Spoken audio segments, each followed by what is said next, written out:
अरब भूगोलवेताओं के बारे में जो है जानेंगे।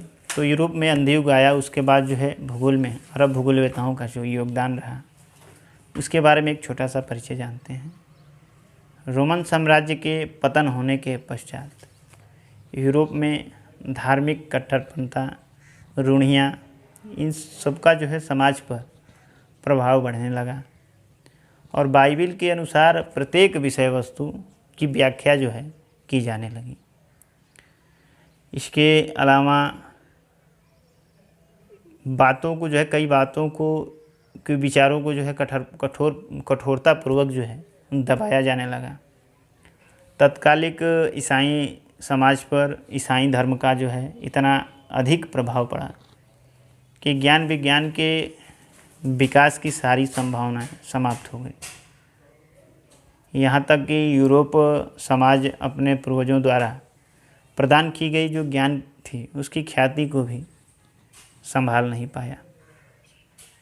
तत्कालिक समय में कल्पनाओं के आधार पर मानचित्र का निर्माण किया गया और इस युग में जिस विश्व मानचित्र की रचना हुई थी उसे TINO कहा जाता था।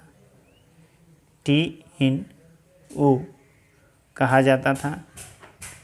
अरब भूगोलवेताओं के योगदान की बात करें तो अरब भूगोलवेताओं का जो योगदान था वो यूरोप के अंधकार युग जो 4वीं शताब्दी से लेकर के और 12वीं शताब्दी के बीच थी, इस अंध युग के कारण जहाँ ज्ञान विज्ञान को काफ़ी नुकसान पहुँचा, वहीं अरब प्रायद्वीप में इस्लाम धर्म की स्थापना के बाद ज्ञान विज्ञान के विकास को प्रोत्साहित किया गया।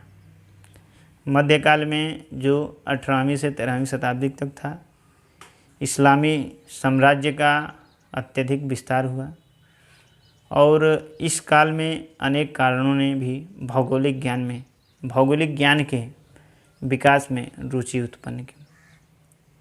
जैसे यूनानी सभ्यता पर अरबों का विजय, उसके अलावा जो व्यापार था, व्यापार में वृद्धि हुई। व्यापार में वृद्धि के अलावा भारतीय संस्कृति से संपर्क हुआ। भारतीय संस्कृति से संपर्क होने के पश्चात परिवहन मार्गों के विस्तार के अलावा और भी बहुत सारी चीज़ें का जो है उसमें विस्तार हुआ। अब जो है देखते हैं हम लोग कुछ प्रमुख अरब प्रमुख भूगोलवेताओं में जो है नाम आता है सबसे पहले इब्न हाकल का। इब्न हाकल के बाद जो है इब्न सीना भी जो है अरब भूगोलवेताओं में महत्वपूर्ण माने जाते हैं। इब्न सीना के बाद आते हैं इब्न खालदून।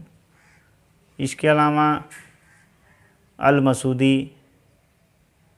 मसूदी के बाद अल बरूनी के अलावा और भी जो है बहुत सारे अरब भूगोलवेता हैं, जिसमें नाम आता है अल इदरिसी, अल बल्खी के अलावा भी जो है ये सब जो है बहुत सारे जो है विद्वान हैं, लेकिन महत्वपूर्ण जो है आपके ये कुछ विद्वान हैं जिनका आपको अध्ययन करना है इस लेक्चर में। तो इब्न हाकल के बारे में जानते हैं। इब्न हाकल अरब भूगोलवेता थे। इनकी महत्वपूर्ण जो पुस्तक है वो है पृथ्वी की आकृति। पृथ्वी की आकृति जो है इनकी महत्वपूर्ण पुस्तक है। इसके अलावा भी इनकी पुस्तक हैं जैसे संसार के देश, a book of root and realms, ये जो है इनकी प्रमुख जो है पुस्तकें हैं। इसके अलावा जो अगले भूगोलवेता आते हैं उनका नाम है इब्न सीना। इब्न सीना को जो है अरब भूगोल का विकास में बहुत ही महत्वपूर्ण योगदान रहा। इन्होंने जो पुस्तक लिखी थी उसमें अरब भूगोल का विकास और विश्वकोश का निर्माण। ये जो है इनकी महत्वपूर्ण पुस्तकें हैं। इसके अलावा जो अगले विद्वान आते हैं अरब के, वह हैं इब्न बतूता। इब्न बतूता की 2 पुस्तकें हैं, एक रेहला और एक अ ट्रैवल्स। रेहला और अ ट्रैवल्स इनकी महत्वपूर्ण पुस्तक है। अरब जगत का मार्को पोलो भी इनको, इब्न बतूता को कहा जाता है। मोहम्मद बिन तुगलक ने इसे दिल्ली काजी तथा इसे चीन में अपना राजदूत बना करके भेजा था। इसके बाद जो अगले विद्वान आते हैं अरब भूगोलवेताओं में, उनका नाम है इब्न खालदून।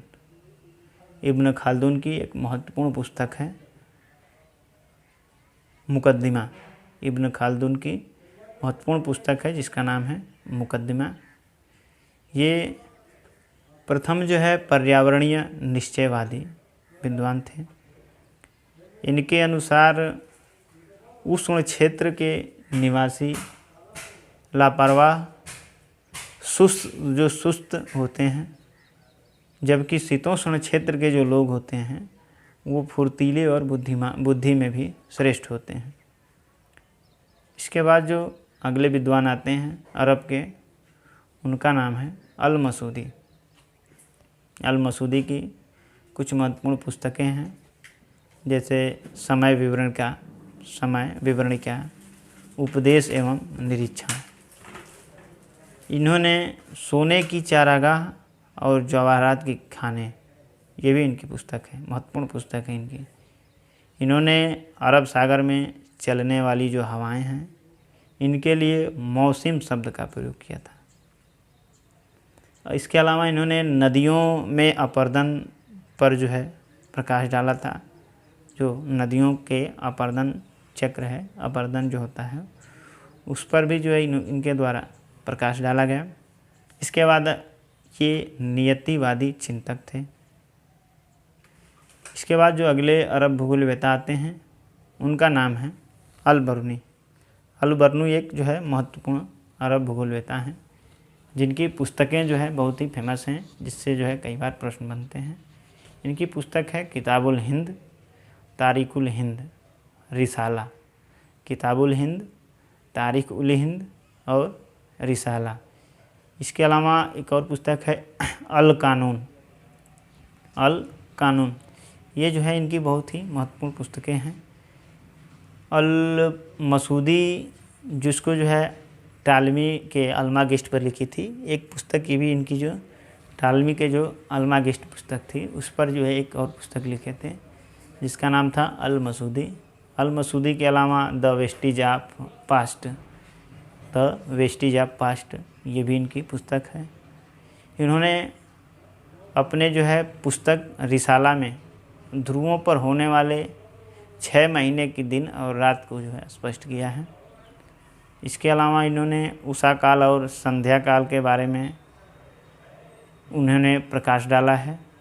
इनके अनुसार इस तरह की घटनाएं तभी होती हैं जब सूर्य की किरणें 18 अंश के नीचे होती हैं। इसके बाद अगले जो भूगोलवेता अरब के भूगोलवेता आते हैं, उनका नाम है अल इदरसी। अल इदरसी की जो पुस्तक है उसका नाम है जियोग्राफिया।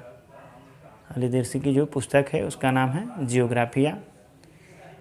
इनके जो है लिए मनोरंजन, जो विश्व भ्रमण के इच्छुक के लिए मनोरंजन रखता था। इसके अलावा जो अगले भूगोलवेता हैं अरब भूगोलवेता, उनका नाम है अल बल्खी।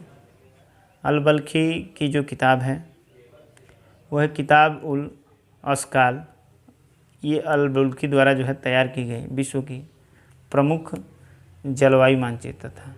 किताबुल अस्काल अल बल्खी, इनके द्वारा जलवायु मानचित्र पर जो है विश्व की प्रथम जो है मानचित्र था। इसके अलावा अन्य कुछ जो है पॉइंट हैं, जैसे रहमुर मुज्जी ने हिंद के करिश्मे नामक पुस्तक लिखी थी। हिंद के करिश्मे पुस्तक जो है पूछी जाती है, रहमुर मुज्जी के द्वारा ये लिखी गई थी। इसके अलावा बगदाद के खिलाफ हारून उल रशीद के संरक्षण में बैतुल